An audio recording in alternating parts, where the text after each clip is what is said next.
This is WWE superstar Drew McIntyre, and you're listening to the WWE Podcast. The champ is the one that everybody wants, me. Let's going to WrestleMania. Claymore! Austin 316 says I just whipped your ass. This is my iron. You're gonna acknowledge me. What's going on, everybody, guys and girls? Welcome back to another edition of the SmackDown Review right here on the WWE Podcast. As always, I am the host of this show, Michael Ritter. You can find me on X at Michael5Ritter. I am, here to review the SmackDown that is from a small town in Connecticut, I believe. DJ Kuzma provided the location breakdown, but because it was so far down the line, whenever you're talking about everything that was going on the Patreon, the Discord chat, cause that's a luxury. If you subscribe on Patreon, you get access to the Discord server where you can communicate with various different WWE podcast listeners. In fact, this one is from, let me pronounce this right, the Mohegan Sun Arena in Uncasville, Connecticut, I believe. That's what DJ Kuzmo said. So location breakdown obviously brought to you by DJ. I probably butchered the name, so that's on me. But another, I guess, perk of being a Patreon subscriber is sometimes you get to come on the show and actually host a Raw or SmackDown with the co-host, which is what we're going to do today. We're joined by Frankie Graham, who is a member of the WWE podcast family. He is a Patreon subscriber as well. So you definitely want to do that already, or do that if you haven't already, I should say. But Frankie, thank you so much for joining, bud. I appreciate you taking the time out of your weekend to hop on here and talk about some SmackDown with me. Maybe even get some WrestleMania predictions. Yes, I'm so excited. Ready to go. Awesome. Well, as you can tell, whenever Roman Reigns, whenever Cody Rhodes and The Rock aren't on SmackDown, you feel it, especially just these last few weeks. It seems like every single week we've been getting some type of juicy main event scene. Whenever you're talking about the Universal Champion, Roman Reigns, or I guess the Undisputed Champion, obviously Seth Rollins has even come over to SmackDown a little bit within the last couple weeks. But this night in particular, it was more so focused on the women, I feel like. It was more building that type of picture and setting the stage for, what the women's division is going to look like, since it got a pretty big bolt of energy with the addition of Jade Cargill. Her showing up tonight, I feel like, cutting her first promo and then actually coming out in a main event segment that, was absolutely one of the best parts of the night. But we're going to go through just some of the things. We probably won't go in chronological order. Just that's usually the method I take whenever I'm hosting these shows solo. Whenever I have somebody else, I like to kind of just go through the big talk or the talking points. That way we can make sure to, to cover everything that happened. And because, it's not just me speaking, I want to get your opinions as well. So we're not just going to roll through it like that. We'll kind of just go segment by segment here and just kind of pick out which things we want to talk about. We could start off with LA Knight dressing as a security guard. I'm sure that was something that was nice for the in-crowd audience, like the people that were actually there in attendance. Because, the guy came running over the barricade. You thought that maybe that would have been LA Knight. Quickly we realized, no, that's not him. AJ Styles obviously called out the cameraman, was taking shots at him. And then we do see LA Knight there with a hat on, a wig, got some glasses, an oversized shirt, so his muscles really weren't exposed by any means. And it really did look like a security guard, probably for the people who were sitting in the middle section, although him standing there like that could have probably been a little bit of a giveaway. But what are your thoughts on this match right here? I really haven't got a chance to talk to you about it. Obviously last week, about AJ Styles and LA Knight, because last week, obviously they were at his house. We've seen these two kind of build this hatred for each other, even dating back to when AJ Styles just came back. He attacked LA Knight for pretty much jumping over him in the line to challenge Roman Reigns. And then you think about what he did going over to Australia for the Elimination Chamber. It seems like whenever you're talking about a grudge match, which we really don't see in WWE anymore, especially at WrestleMania, this is going to be, I think, one for the ages because of the two people that are involved. But what are your thoughts about the build up to this match, and are you excited to see these two go head to head at WrestleMania? I I'd rather AJ or LA Knight go up against someone other than AJ Styles, but that being said, AJ, it is what it is. He's a great, in-ring performer, and especially right on the Mount Rushmore. But that being said, this grudge match I feel is gonna be a long doing grudge match, not short term. So you think it's probably going to go further past WrestleMania? Yeah, I think so.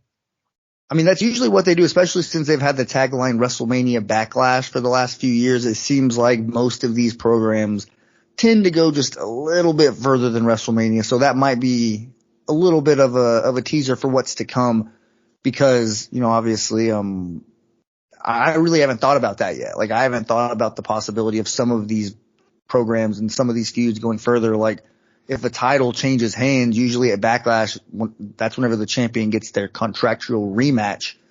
So, we could see that happen probably a couple of these championships, because I do expect to change hands. I think LA Knight is gonna face AJ, continue facing him until the draft. And then that's when he'll go over to Raw. Have you heard anything about that draft? Is that like just a little bit of like a hunch, like a little early prediction, or? It's a hunch because they usually do it in September. So, that's being said that's more of like little less than halfway. So I feel like that's a new beginning for LA Knight because that's what he needs. He needs a new beginning. Yeah, and especially with Cody Rhodes possibly going over to SmackDown, they got to have a big star coming to be on Raw. And I feel Seth has done it. I think it's going to be a double heel turn on Mania. That's just my predictions, my thoughts, not predictions, but thoughts. All right. Moving on here. Like I said, we didn't see Roman Reigns on the show, but we did see Paul Heyman, Jimmy Uso, and Solo Sikoa, where it was announced that Roman Reigns ordered the match to prevent Jay from making it to his WrestleMania match with Jimmy Uso. So that match that he is ordering is going to take place next week. Solo Sikoa versus Jay Uso, brother versus brother, just days before he has to take on his other brother, Jay Uso, that is. So we get a match ordered by Roman Reigns for Solo Sikoa to pretty much put his defeated streak. He's like 0-30 something since he beat John Cena. It's actually crazy. If there was any type of, betting apps out there, I would put as much money as I possibly could on Jey Uso to beat Solo Sikoa next week. But what do you think about that? Getting a little bit of brother versus brother, Jey Uso having to take on both of his brothers in the same week. First off, I think Jay is gonna beat Solo because Solo is 0-30 or something like that since losing to John Cena. And so he's going to lose against Jay just so Jay can have built up for WrestleMania. And I also feel like, the final boss is not The Rock. I think it's Jey Uso.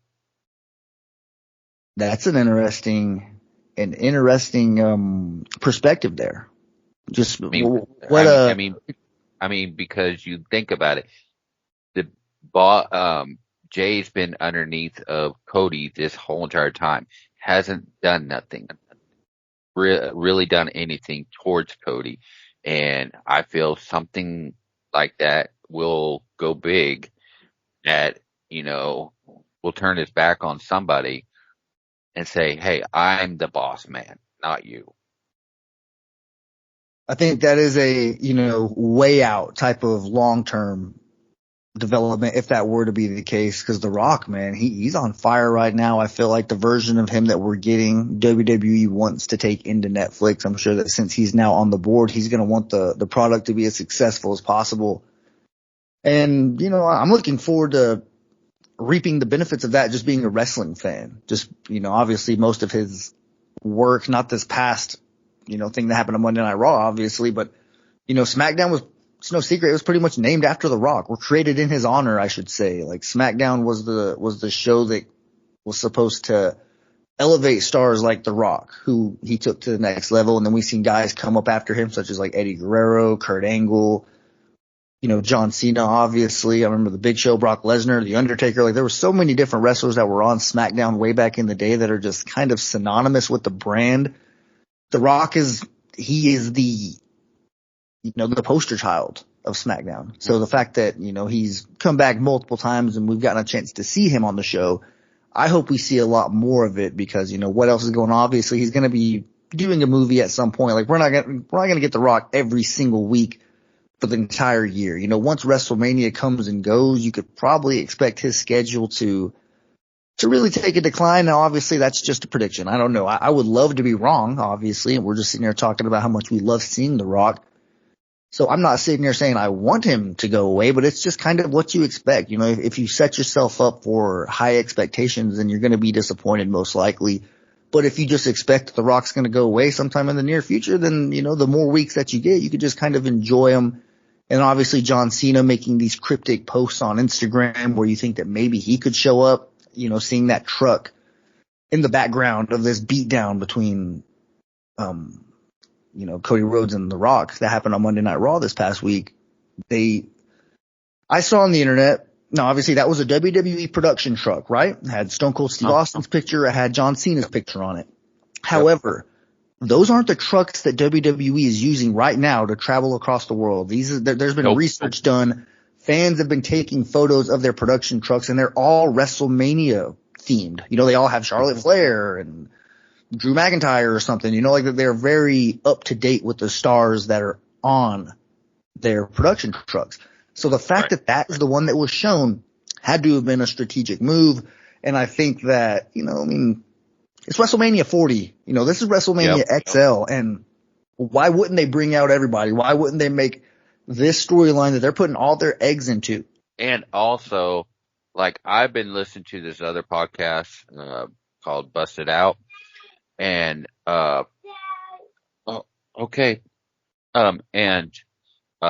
said that, what if, Dustin Rhodes shows up? I mean, he's gonna be in Philly during WrestleMania, doing his other skits. So there is a possibility he might show up because of the fact that the tweets that he's been posting on X saying, F you, Rock, all this. It would just have to be the first time that WWE and AEW actually worked together. Now you can say, well, they mentioned Sting's retirement match on, national television on Monday Night Raw whenever, Pat McAfee said that was a hell of a match last night or whatever, was said. You could, talk about Cody Rhodes just having history over there and how, maybe they could just put their differences aside for this night, but I just don't see AEW being willing to help out WWE with this type of, monumental moment. I feel like that would almost be like them admittedly taking the back seat and just saying, even though it's inevitable, like we all know who's in the front seat and who's in the back seat when it comes to the, pro wrestling industry. But it's one thing for us to, what's up? Even if it's family versus or bloodline versus, bloodline match, that's who I would like to see come because he has to bring his family. Well, I would love it too. Like the fact that he does have a brother who's a pro wrestler that's wrestling right now. Like it makes all the sense in the world. The only thing that doesn't make sense about it is that he's currently signed to AEW and it's just so unlikely. Now, is it impossible? No. Mickie James showed up whenever she was the Ring of Honor Women's Champion. Same thing with, who was it this past Royal Rumble? I can't remember her name. I think her last name was like Lopez or something like that. Jordan Grace, the one that was Royal Rumble and obviously had her moment. So it's not completely out of this world. I've seen Triple H, who probably, is close with Goldust. They were wrestlers in the same era, so it wouldn't absolutely blow me away, but it's the other side. Like I know that Triple H would probably be willing to do business with AEW, especially in a moment like this where it makes WWE have the juicy storyline. But would he be just as willing, say, because it's WrestleMania, right? Like this is a big moment for WWE. What about whenever, what is it? Is it All In? I don't know exactly which pay-per-view for AEW was like the big time, like their, massive pay-per-view. But say they had something really big going on and, they asked, hey, it's involving one of our guys. Can we borrow somebody from, a big, even if it's not even a big time wrestler? Would Triple H be willing to let that happen? Or, it's just one of those things, like there's so much speculation. And at this point, there's so much crossover, like who knows? Like say it involves Buddy Murphy, like say Buddy Murphy's in the main event of AEW's biggest pay-per-view. And he says, hey, and Tony Khan calls Triple H and says, hey, can I get Rhea Ripley to come be in Buddy Murphy's corner and, show him, she's the WWE Women's Champion at this point, or the World Champion, whatever it is. That would be insane, for that to, be one of the things. So that's one thing that I feel like, as far as fantasy booking goes, you're spot on. That would be brilliant to have Goldust come out just as Dustin Rhodes, no makeup, nothing like that, just come out to help his brother whenever, obviously and inevitably, the numbers do become a disadvantage for Cody Rhodes. But yeah, it's just one of those things that it's hard to picture the two top companies working together at this point, especially for something like WrestleMania. I mean, you got to think big wise. And they're going to go big. Yeah, without a doubt. Like WWE, like if it was just a one-sided thing, like if WWE was like, hey, can we borrow Goldust for this weekend? Like, can we borrow Dustin Rhodes? Like, I'm sure that they would 100% be willing to do it. WWE, that is. But it's just AEW saying like, yeah, we're going to help you make the storyline that could ultimately put us under, the storyline that's been pretty much taking over and the reason why we're taking a back seat for so long. They would pretty much just be helping that out. That's the only perspective I'm trying to look at it from, is not just from a WWE lens, but also from people who don't want to see WWE have the biggest storyline in the world, that they want to see them kind of drop the ball here and hopefully it can close the gap. We get 2 qualifying matches. Yeah. And, one of them is featuring New Catch Republic going up against Legado del Fantasma. And speaking of Legado del Fantasma, the reason why they had a massive disadvantage in this specific match is because right before it happened, Rey Mysterio and Dragon Lee ended up challenging Dominic Mysterio and Santos Escobar to a match at WrestleMania 40. And then a brawl took place, which LWO got the better of. Dragon Lee was introduced as the newest member of LWO. Going to be a pretty good match when you think about, WrestleMania 38. Rey Mysterio and Dominic teamed together up against, I think, was it Logan Paul and The Miz? I think that's right. And then WrestleMania 40, they went 1-1, one-on-one against each other. And now, or WrestleMania 39, I apologize, they went 1-on-1. And now WrestleMania 40, they're tagging against each other. So they're getting pretty much every variation of a match you can do involving one another. 3 straight WrestleManias. That's pretty impressive, just being completely honest. But New Catch Republic, they hit a double burning hammer to defeat LDF and earn a spot in that 6-pack ladder match at WrestleMania 40. But it was the interaction between Dominic Mysterio and Rey Mysterio pretty much asking who you're going to tag with, because at this point it wasn't introduced or it wasn't announced that Dragon Lee was a member of LWO. So I thought, or was it going to be Carlito? That's kind of just, what I was expecting.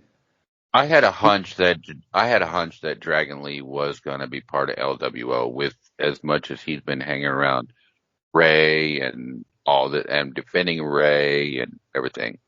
Yeah, and as much as not even just that aspect, but also Legado del Fantasma pretty much just bullying him backstage, just giving him a common enemy with the LWO, and that makes it easy. And you mentioned it. It just seems like a perfect fit too. So it does make sense that Dragon Lee joins the group and then tags with Rey Mysterio, which is going to be a pretty big moment for his career, especially whenever you look at possibly passing the torch as that current lucha wrestler in WWE.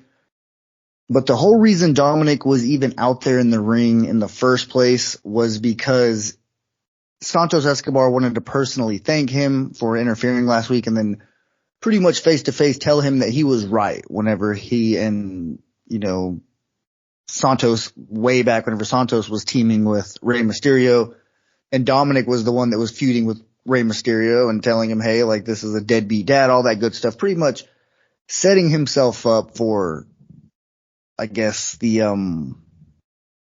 vindication, that he was right. Dominic, that is. But because he was out there with Legado del Fantasma, his other faction, the Judgment Day, they really weren't too happy about that. In fact, there was a little bit of tension backstage. They just, none of them expected Dominic to do that. They're kind of questioning, well, did you know he was doing it? No. Did you know he was doing it? No. And then, Damian Priest points out how important this WrestleMania is for them, not only just individually, but as a group. And, it's just one of those things where maybe the split up and the breakup of the Judgment Day might be happening a little bit sooner than we all expected. What are your thoughts on the Judgment Day and the tension that's been going on in the group? I've felt that it's been leading up to this, and it's kind of suspicious how Finn's been saying, well, something's going on. Something's going on. Yeah, for sure. He's been saying it for a while too. Finn's been saying that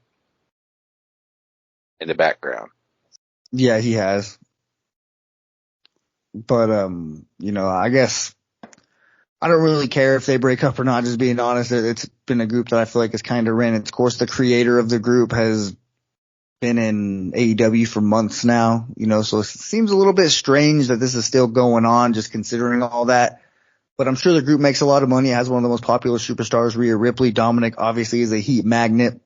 So I don't expect the group to break up that quick, but it just seems like, the things that we've seen on, every time we see them have more and more tension and more of a wedge gets driven between them, it just seems like it could be something that gets sped up. And obviously we've seen groups get broken up early time and time again. Let's go ahead and move on to another match here. Austin Theory and Grayson Waller defeat the Street Profits via pinfall. And it was really just a roll up here. As you can, I'm sure, recall, the video package or the Jumbotron showed Bobby Lashley being attacked by Karrion Kross backstage. And that's whenever the roll up happened. And then afterwards, the entire Final Testament came out and pretty much just beat the hell out of not only Bobby Lashley, but the Street Profits as well. Even B-Fab got attacked backstage. So Austin Theory and Grayson Waller, they earn a spot in the six-pack challenge, just like New Catch Republic earlier in the night. Do you think that this was the right decision, having Theory and Waller go rather than the Street Profits? I honestly think yes, because, next week they could say, hey, let's make it at WrestleMania, the first Testament versus whatever this freaking, team that they have going on is, and doing it that way at WrestleMania to end the, feud. We do get another tag team match, pretty deadly. Elton Prince and Kit Wilson defeat Kevin Owens and Randy Orton via pinfall after Logan Paul sneaks up, knocked out Kevin Owens with brass knuckles. He hides under the ring. Luckily, Randy Orton pulls him out, puts a pretty big beat down on him, and then obviously Pretty Deadly come back to try to help out Logan Paul, in which case they both get stunnered and hit with an RKO.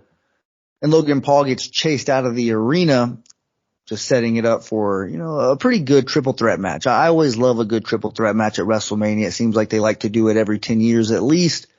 And I'm all for it, especially whenever you're talking about a championship as prestigious as the United States Championship. So if it were to go on somebody like Randy Orton or Kevin Owens, I would be all for it. And to be completely honest, I would even be behind Logan Paul retaining it, just because I feel like he's doing a decent job being a United States champion thus far, and obviously the eyeballs that he brings onto the product. It's just, it's dollar signs no matter what. So I feel like WWE has set themselves up for a win-win-win no matter what when it comes to this triple threat match. What are your thoughts on just what happened on this episode of SmackDown though? Logan Paul appearing, using the brass knuckles again, and then getting chased out of the arena. I felt that I knew it was going to happen, especially if they put at the beginning of a show them two, and then I knew Logan Paul was going to do something like that shady, because that's what he does. He's since he's a heel, and my thoughts on I'd like to see Randy take it because I think he'll put more prestige to the title than what Logan Paul can do. Yeah, Randy's already got such a Hall of Fame resume that him getting a championship run at this point in his career, I think would do wonders for him, but also for the championship and everybody that comes to challenge him. They just get to go up against Randy Orton for a championship, which, is something that is a notch on everybody's belt as a professional wrestler. We also got to see backstage, or I guess just a video package of Io Sky, who was cutting a promo. As soon as the cameraman or whoever it was said, all right, cut, clear, whatever, we got it, Bayley comes out of nowhere and attacks Io Sky, gets her hands on her, which is, something that Io Sky's had coming for a while now. And Bayley's, she finally gets a chance to take out some of this frustration after all these months. What did you think about Bayley putting the attack on Io Sky after she finished her little interview, or I guess her little video package promo? I thought that was the right move, especially for what's to build. To show Io, hey, you're not the boss, of the women's industry. So. And the last question I'll ask you before we get into obviously the main event and then our WrestleMania predictions is, the Storm has arrived. What do you think about Jade Cargill making her appearance, finally here on SmackDown, but just coming over to WWE? How do you think she's going to do? Do you have high expectations for her, or do you think that, maybe she might be a little overhyped at this point? I think she's overhyped, honestly. Yes, she could be a great wrestler. I didn't really watch her when she was part of AEW, so I didn't know much about her per se. But what I've seen from the Royal Rumble and, then tonight's show, she got a lot of power, but can she, when the stacks against her, can she back it up? That's the question. Yeah, I think that it really depends on who you ask, really, if she's overhyped, because I feel like there are some people with reasonable expectations. They know that she's not as polished as some of the wrestlers that are here on the WWE roster, but whenever you look at what she's bringing to the table from a starting point and her upside, it's draft season. We're looking at traits. We're looking at potential. We're looking at landing spots. I feel like she landed in a perfect situation where she's going to be booked as this babyface, teaming up with Bianca Belair, possibly Naomi. It looked like she was there too. I mean, who knows if this quote unquote team is going to actually go anywhere, or if it was just babyfaces helping babyfaces. But her demeanor, her aura, what she has, I feel like, like in my opinion, I think that she's in a perfect situation where the people in WWE, at the Performance Center, the wrestlers she's going to be going up against, rubbing shoulders with backstage, such as, wrestlers like Natalya, even people that are her size that are kind of thriving right now. You look at Raquel Rodriguez, you look at Rhea Ripley and Bianca Belair. Like, there's so many people that she can lean on at this point that can try to bring it out of her. They didn't give her a whole lot of mic time. You could tell she's not polished on the microphone. But she did say the Storm has arrived. It's about damn time. And I feel like if she were to have a mouthpiece, like if she were to just somehow, after this whole bloodline thing is over, find her a way to work with Paul Heyman or somebody like that, then yeah, we might be looking at, no pun intended, the next big thing, obviously. And I shouldn't even said that. We're not trying to quote Brock Lesnar or anything like that. But I'm just saying that being with Paul Heyman, and you get Jade Cargill, you can get the most out of her with someone that can put her over on a weekly basis, that can cut the promos while, in the meantime, she's polishing her game at live events and obviously at the Performance Center too. Just polishing her craft while also having somebody in her corner that can elevate her, not make her get exposed on the microphone, because she can get better at that over time. I think that maybe she could have a pretty successful career. I'm not going to say she's going to be a Hall of Famer out of the gate, but I would be lying if I said that I wasn't extremely excited about this edition, and I have pretty high expectations for her. See, one thing I wasn't too keen on this episode of SmackDown was when they were saying the Andre the Giant Battle Royal. I'm just not a fan of it because they've had it too long. and especially with what the tasks are, it's uh, it's it's putting it down.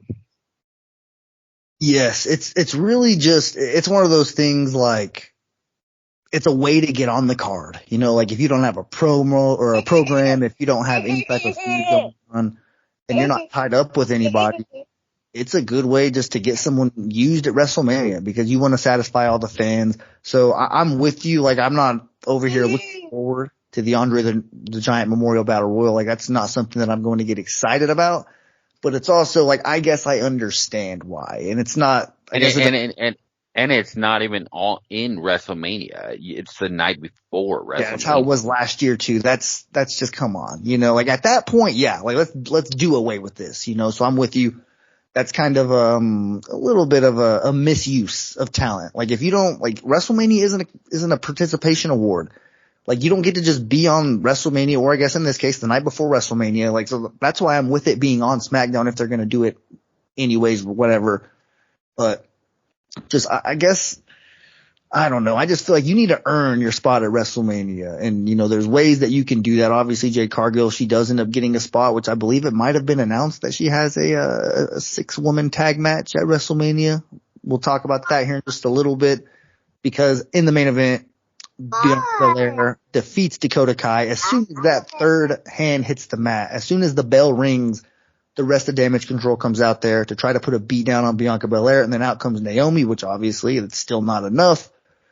And then you see Jade Cargill's music hit. She walks slowly, calm, just to the ring. You can kind of tell that everyone was waiting. Everyone's eyes were on her to see what's going to happen here. She gets in the ring, pretty much saves the day. The big boot wasn't extremely impressive, but the power bomb that she did to Dakota Kai, I rewinded it. I showed my roommate and I said, look, this right here, if you're just looking at a wrestling prospect, similar, and we'll kind of tie it back to football. If you're watching a quarterback's pro day and he scrambles to the left, bam, moves back over to the right on the run, throws the football 55 yards down the field, right in the breadbasket, you're going to put a little check mark. Okay, this player has something.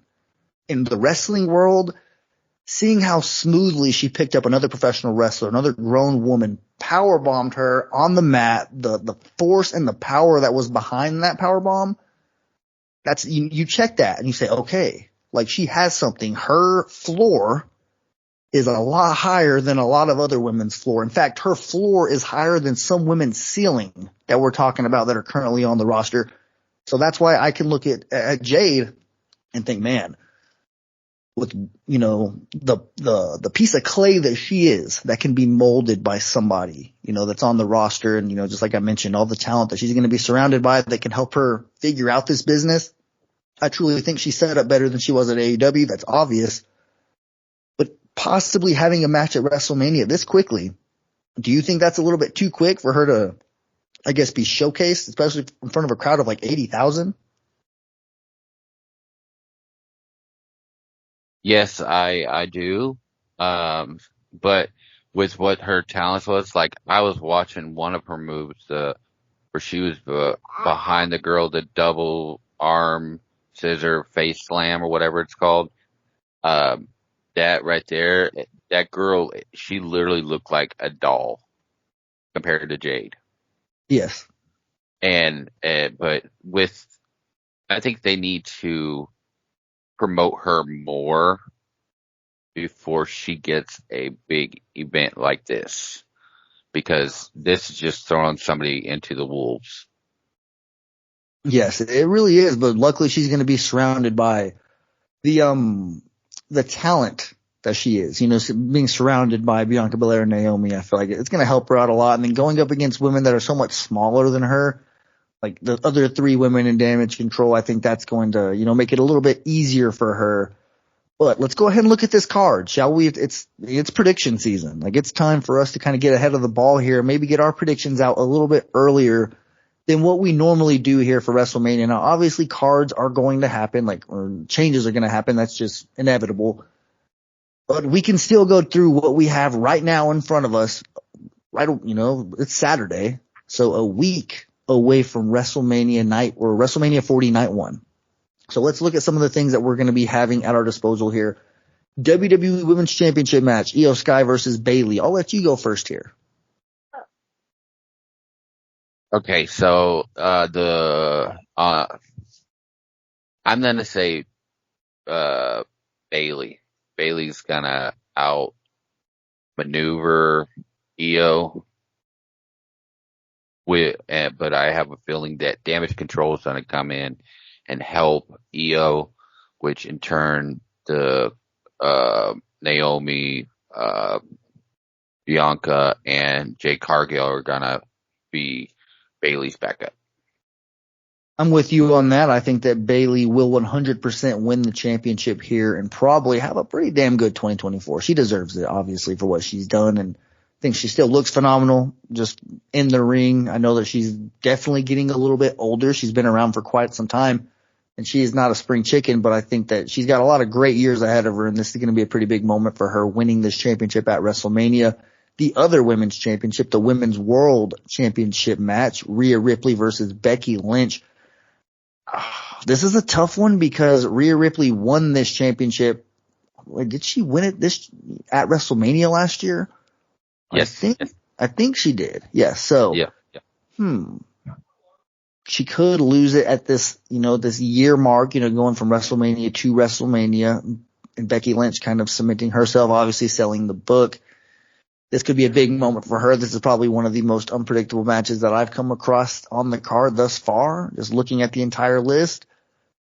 But if I'm going to pick the other championship to change hands, I'm kind of on the fence with this one. I think that I'm going to lean towards the champion retaining, and I think Rhea Ripley's going to continue to be on top. Look, I like Rhea, but I don't like the action she's doing. But I feel Becky, she wants it more. So that being said, I feel she's gonna win it. Well, I wouldn't be shocked. Like I said, I'm on the fence. Like, I think Becky Lynch, with where she is in her career, would make sense for either one of these wins. I mean, look at what she did with Nia, and Rhea hasn't even beaten Nia yet. Yeah, I mean, I would be behind a Becky Lynch victory, no doubt about it. Up next is the Intercontinental Championship match, Gunther versus Sami Zayn. I'll give it back to you here. Is Sami Zayn the one to dethrone Gunther? Yes. 100% yes. Because in the previous weeks, Gunther's been saying, look, I need somebody I'm done. I'm done, is what he's been saying. I'm done with this title. I'm ready to move on. And he wants to battle somebody like Sami Zayn, and I feel Sami Zayn, yes, he's won the title before, but he didn't get the opportunity where he's at now to elevate it more than what it already is. I mean, look what he did. Look what he did with Roman Reigns. Yeah, I think he is beyond it. He knows that he's pretty much done everything he can with this championship. So Sami Zayn winning it would be a monumental moment for him in his career. And you're satisfying Gunther by allowing him to elevate himself and go on to something else, go on to greener pastures, I guess. So I would be behind a Sami Zayn victory as well. Undisputed WWE Tag Team Championship, the 6-pack ladder match, Finn Balor and Damian Priest versus DIY versus Awesome Truth versus The New Day versus New Catch Republic versus Austin Theory and Grayson Waller. Now this one, very interesting. I'm going to roll with DIY. I just think that when you look at everybody in here, number one, I want to give it to a true tag team. I feel like if WWE is serious about doing something about this whole tag team picture and they actually want to, revamp those belts, get the color out of there, make single championships that are just the undisputed tag team championships, putting them on a team like DIY, and not to mention their connection with Triple H, how close he is. That's kind of what I'm factoring in as well with the Sami Zayn thing. Like, Triple H is really close to Sami Zayn. And Triple H is big on giving people their quote unquote WrestleMania moment. DIY has such a historic past together at NXT, and the fact that they're showcasing their ability to be a tag team and, elevate the tag team division at WrestleMania 40, I feel pretty confident that DIY can do this and, take the championships away from whoever, whether it's, obviously from Balor and Damian Priest, but they're going to have to climb a ladder to win this match. I think that Ciampa and Johnny Gargano can get it done. My opinion's probably a little bit different than yours. Yeah, DIY, much love. They get, they're a good possibility to win it. But I think since this is WrestleMania, the biggest WrestleMania of them all, I think The Miz and R-Truth. R-Truth has never won a singles championship or never held an actual championship besides the 24/7. And he won that 70-something times, but he never held it. So I feel R-Truth and The Miz are going to get this. I would be fine with that outcome as well. Both of us seem like going with underdog teams here, given the New Day and their resume, almost unfair at this point. New Catch Republic is just on fire. You got Theory and Grayson Waller that I feel pretty confident they're not going to get it done. And then obviously the champions could always retain.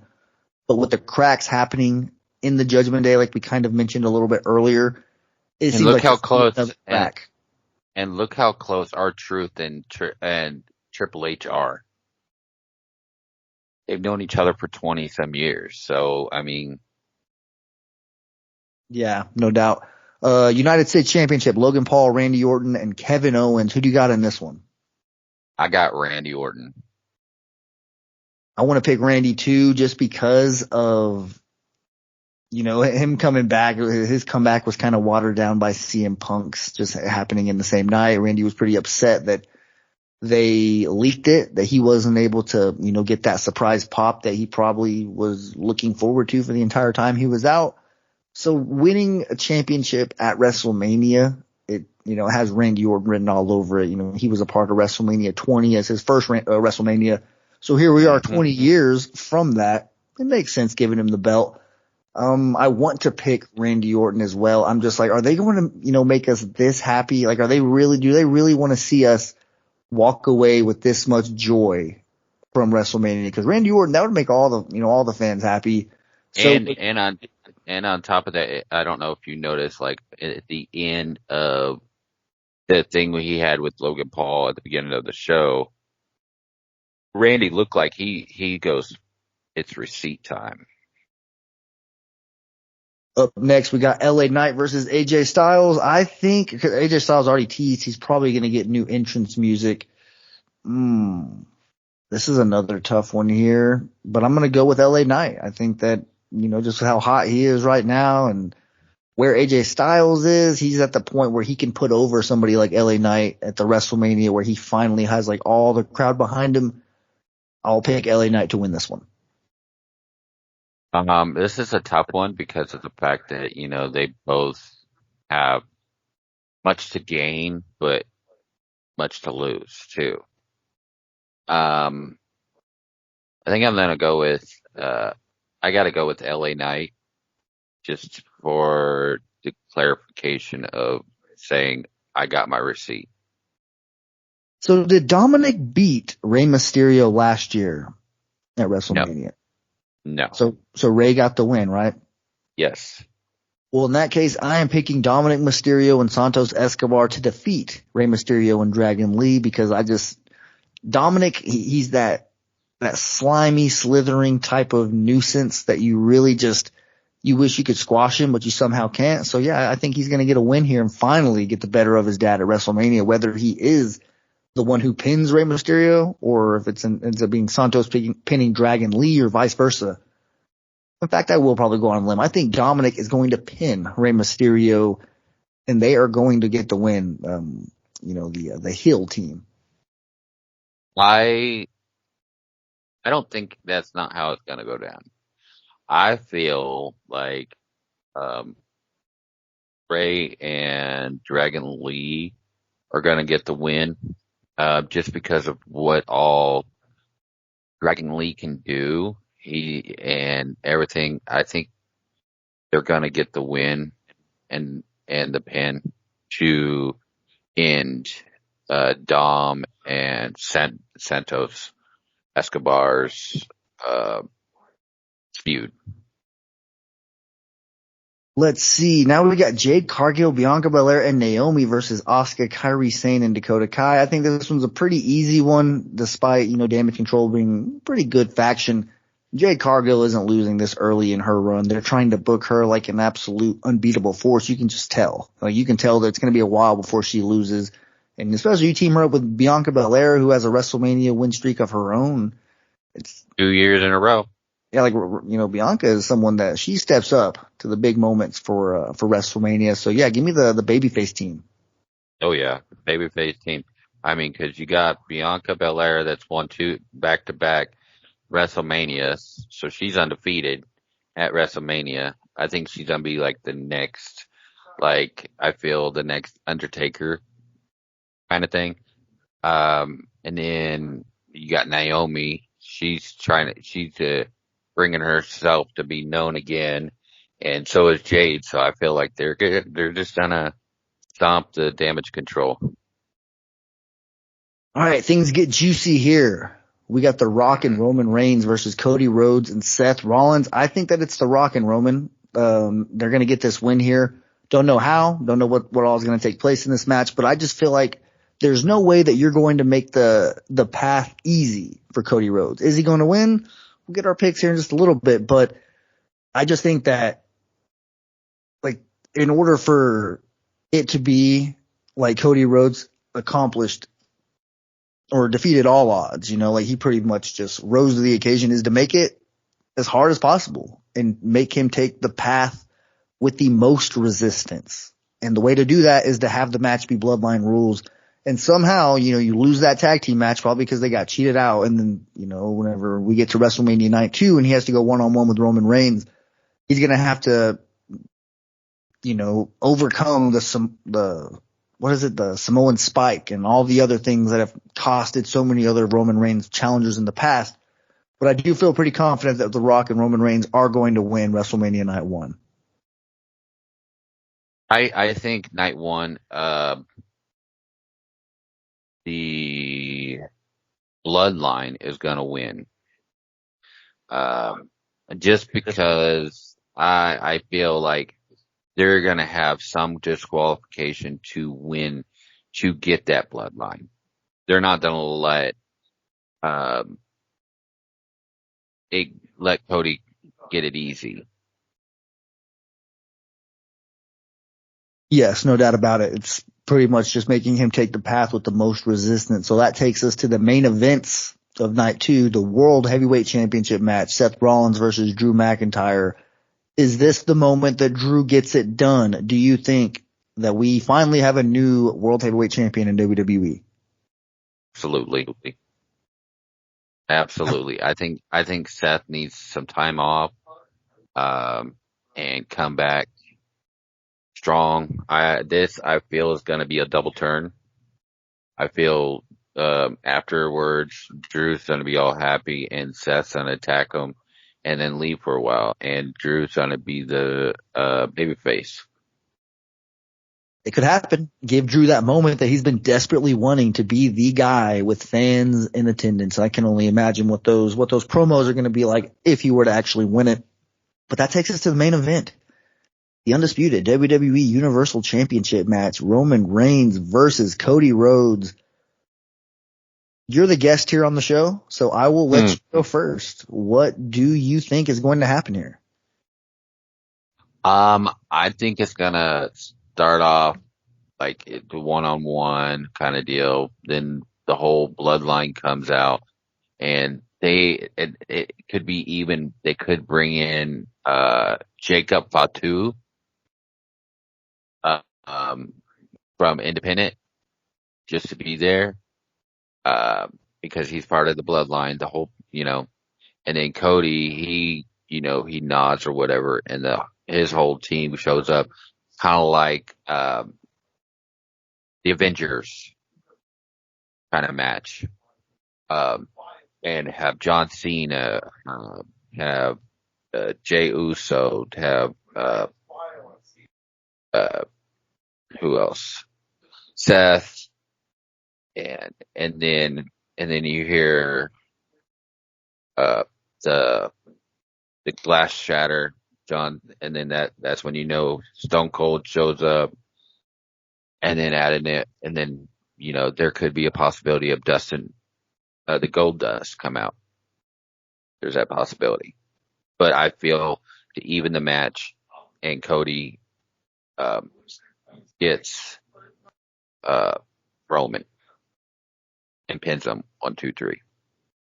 I just feel like like if you want to build Cody as the new face of the company, like WrestleMania's tagline is, finish your story, and finish the story. And I just feel like there's no way that you could have him lose 2 years in a row in this spot. Like I feel like you booked the situation.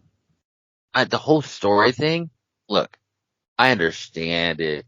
It took me a while to understand it. The story has nothing to do with his dad. That's the thing.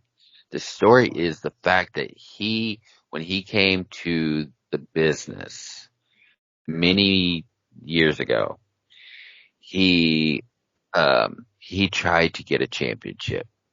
Couldn't get one. He left. He got him over there when he started his own franchise. Then he comes back and he says, I want to finish my story. I want to get my championship. I'm with you. I think that the story is deeper than a lot of people might realize or might even care about. A lot of people are like, well, I don't care. I don't want Cody Rhodes to win anyway. So, it's irrelevant at this point. But I feel like I'm not a Cody fan at all, though. Yeah. You just have to ask yourself at this point, like, what do you think is more likely? That Roman Reigns is on his last week as champion and this historic streak is about to come to an end? Or do you feel like Cody Rhodes is about to lose his second main event singles match in a row? Now, it wouldn't necessarily surprise me if he lost because they've done it to people in the past, such as Roman Reigns, but it wasn't 2 back-to-back WrestleMania main events that this guy just flat out lost. Whenever he lost the one thing I've wanted from Cody is for him to show why he's called the Nightmare. Because, his dad has showed multiple times he's the American Dream, has showed it, that he's the American Dream. He was the face of the company. But Cody, in 2 years that he's been back, has never shown a sign of evil. So he's only shown his good side, and being the politician, the goody good tissue kind of kid, right? He's never shown the evil side, the nightmare. I want to see it. And this is the best place to see it is at WrestleMania. Dang. Well, I'm probably going to pick Cody Rhodes too, just because I don't think they could do it to him 2 years in a row. It's crazy. Like I said, they put themselves in the situation. So one of 2 outcomes are going to have to happen. The streak comes, or he has to suffer the loss 2 years in a row. I picked Cody to win last year and I was wrong. I'm going to possibly have his self because again, we'll see what happens, but that is the match without a doubt looking forward to the most. 2 years. Some people don't want to feel I do that few and Cody did a good job of making it 30 of a second. And, the video package probably before the match begins. I could expect that to be true cinema. Cinema, it gets thrown around so much. Like whenever you think about like people will see a wrestling promo and they'll say, ooh, this is cinema. And it's just, it's almost like generational. Whenever I'll tie it back to a football evaluation. People throw out the term generational talent a lot lately, and I feel like people do that again, or people do that with cinema and wrestling. But I think that with how good the WWE production team is, and you have everything at your disposal that we've seen over the past 2 years with these guys, you could put together something truly special. And I think that, we could get something similar to the My Way video package that we got with Stone Cold Steve Austin and The Rock back in WrestleMania 17. But Frankie, thank you so much for joining me. Obviously, this is going to be the last time you make an appearance here on the WWE podcast. You have a lot of things going on yourself that I'm going to let you plug. And obviously, you've shown up for the football function as well. So I definitely want to appreciate you and say thank you for taking some time out of your weekend to talk about WrestleMania and SmackDown with me. I really appreciate it. Oh, not a problem. Not a problem. Is there anything you need to say, any plug, shout out, anything like that before I let you go? So to let y'all know, I am thinking about starting every Sunday on TikTok. If you guys are part of TikTok, if you are, find me. I am Frankly Wilder. And I'm gonna be doing like a mailbag kind of deal. Let me know what you guys think. Message me. Let me know, that's something you would like to do. And I'm gonna have a co-host on it. We're gonna go and pretty much talk about, people's questions, concerns, what their thoughts, anything that has to do with the WWE. And then you can also find me on Twitter or X, whatever you want to call it, Frankly Wilder. So that's where you find me at. Well, there you have it. Definitely look up Frankie. He's going to get something going. I think it's going to be pretty fun, very interactive with all of the, the contributors and all the followers and everything like that. So definitely give him a listen and, check out over there on TikTok, because TikTok's where, you can spend hours and hours just getting distracted, whether you're, in the car or doing something you're not supposed to when you're at work, I'm supposed to be staying busy, but here I am looking at TikToks and I'm just wasting all this time, all that good stuff. TikTok's one of my favorite apps to just be a consumer of, not necessarily a creator, but I definitely absorb a lot of, TikTok videos. But thank you guys so much for tuning in here. We are 1 week away from WrestleMania, so obviously things are about to get very juicy this week. I don't know if there's going to be a single day without something going on, starting Monday all the way to WrestleMania Sunday. So, I have a question for you. Go ahead. What would you give a rating for Mondays? And did you watch Mondays at all? I watched bits and pieces of it, not the full 3-hour show, but I was able to kind of pick out certain things and, go to YouTube and things like that. Okay. What would you give a rating for Monday and today's? I think Monday Night Raw was absolutely a better show. They had more star power. They were able to, really hit the ball out of the park with some of their segments and get the internet talking. And I think SmackDown, the outsider, like the casual fan, may not look at this episode of SmackDown and think, oh, this was just a brilliant show. But whenever you look at obviously introducing Jade Cargill, we get more storyline development with the women's picture, and then the tag team advancing to WrestleMania. I think this specific SmackDown had a lot to offer, but it wasn't your better SmackDown. So because Raw was so good, like if you're combining the shows, I would say it was a pretty good week of of WWE programming. But if you were to take out, the star-studded episode of Monday Night Raw and you were just evaluating this episode of SmackDown by itself, it wasn't the best, but I appreciate the good stuff that came from it. So SmackDown, I gave it probably like a 2 out of a 5. I mean, I was really not there's only bits like the whole Heyman thing. I was not interested at that at all, because he was saying some stuff that was not, like, it had made no sense at all. And then there was parts, but overall the action, I mean, yeah, it was cool, but it was predictable. Yeah, no doubt. And then Raw, it was like a 4 out of a 5, because with all the everything going on. Yeah, Raw was an elite show. Like I really appreciated that. Like if I had the time, I would love to sit down and watch every single second of it. But luckily we have people that kind of fill us in on all the juicy, noteworthy stuff, and we're able to kind of just watch what we have time for. And that's pretty much all you can do at this point. But yeah, I think that this was a great week, this past week of WWE programming. And we're probably going to get another good week, just being completely honest. Just the one that's coming up, I have some pretty high expectations for it. So I am definitely looking forward to talking to you about it the next time we chat, and then getting all the WWE podcast listeners' opinions, with the mailbag and all of the other ways that you can get a hold of Matt, DJ Kuzmo, everybody else that is involved with the mailbag. It's a nice way to keep in touch. And obviously subscribing to Patreon gets you access to the Discord chat. So another great way to communicate. But thank you guys so much. Hope you all have a damn good week. Walk passionately in the direction of your dreams, and I'll talk to you soon. Thanks for listening to the WWE Podcast. Don't forget to subscribe on your favorite podcast app so you don't miss a show, or head to WWEpodcast.com. And for all of these shows ad-free, head over to patreon.com/WWE Podcast. Until then, we'll see you next time.